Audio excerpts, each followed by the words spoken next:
What if I told you the silence between you isn't neutral? It's not space. It's not timing. It's not fate. It's a psychological battlefield. And when neither of you reaches out, something very specific starts happening. Not to the relationship, to your mind. You check your phone.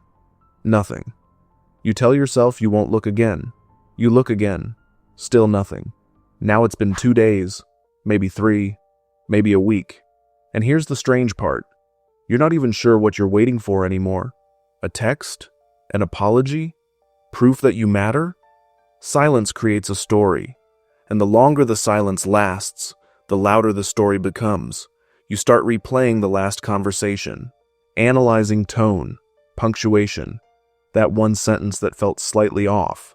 And meanwhile, they're probably doing the same thing, because when neither of you reaches out, you're not both being strong. You're both being afraid. Let's talk about what's really happening here. Silence activates something called attachment anxiety. Even secure people feel it. The brain interprets emotional disconnection as threat. Not physical threat, relational threat.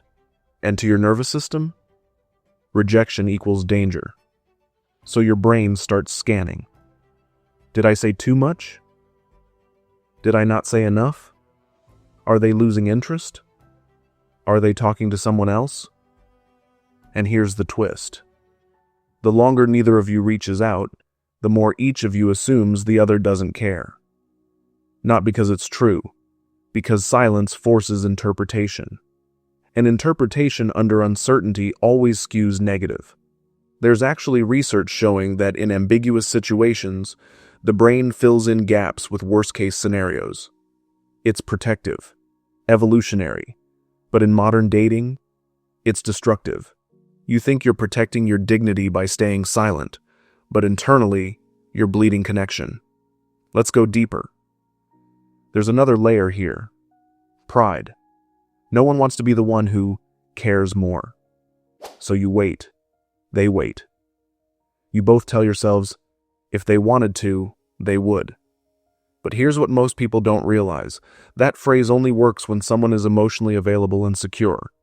When two people are guarded, silence becomes a mirror. Each person sees the other's silence as confirmation of disinterest, even if both are secretly hoping the other breaks first. It's not about love at that point, it's about control, and control feels safer than vulnerability. Let me tell you about a couple I once coached. They had incredible chemistry, real connection, shared values, the kind of laughter that makes strangers stare. Then one small argument happened. Nothing explosive, just tone, misinterpretation, ego. She thought, if he cares, he'll fix this. He thought, if she respects me, she'll calm down and reach out. 3 days passed, then 7, then 2 weeks. By week 3, both had convinced themselves the other person wasn't serious. They didn't lose feelings. They lost courage. And eventually, they both moved on. Not because the love wasn't there, because silence hardened into a story. Here's the progression most people don't see. Stage 1. Hope you expect a message any minute. Stage 2. Anxiety. You start checking patterns, times, social media activity. Stage 3. Ego defense. You tell yourself you don't care. Stage 4. Emotional withdrawal. You slowly detach to avoid pain. By the time someone finally considers reaching out, it feels awkward, heavy, charged. The simplicity is gone. And what could have been a 10-second vulnerable text now feels like climbing a mountain. There's a myth in modern dating culture.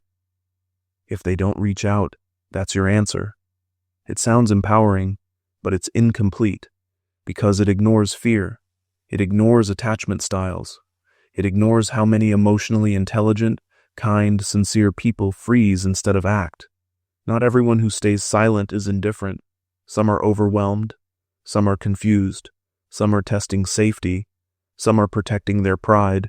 Now let's be clear. Chronic silence, consistent emotional unavailability, that's information. But mutual silence after tension? That's often 2 nervous systems in defense mode, not 2 hearts that don't care. Here's the part most people don't want to hear.